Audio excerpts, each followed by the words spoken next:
আচ্ছা, এটা হচ্ছে কি একটা রিডিং পেন। অনেক ক্যান্ডিডেট আছে যাদের হচ্ছে যে পড়তে সমস্যা হয়, তো তাদের জন্য এই রিডিং পেনটা দিয়ে তারা হচ্ছে যে ইউজ করে যে কোনো লাইন পড়তে পারে, এবং পড়ার পরে রিডিং পেন যেটা করে এটাকে কনভার্ট করে সাউন্ডে, এবং সেটাকে সে হেডফোনের মাধ্যমে ক্যান্ডিডেটরা কানে শুনে নেয়, এবং এটা তাদেরকে অ্যাসিস্ট করার জন্য এই রিডিং পেনগুলো দেওয়া হয়।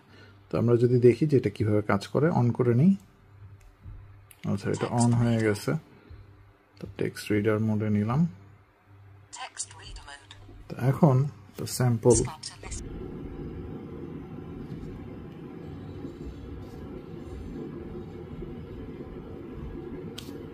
At each question carefully before you start to answer it.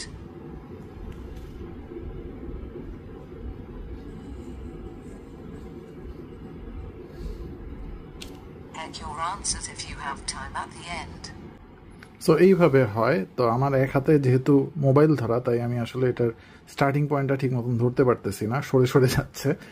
তো এইটা আর কি এইভাবে আর কি রিড করে যে কোনো লাইনের উপর দিয়ে টেনে নিলে, এবং সেটাকে কনভার্ট করে সাউন্ডে, এবং এইটা খুব হেল্পফুল যাদের পড়তে অসুবিধা হয় তাদের জন্য। আই হোপ যে সামডে বাংলাদেশেও এরকম একটা জিনিস ইন্ট্রোডিউস করা হবে, এবং বাংলাদেশে যারা পরীক্ষার্থী আছে যাদের পড়তে সমস্যা হয় তাদের জন্য এই জিনিসটা প্রোভাইড করা হবে পরীক্ষা দেওয়ার সময়।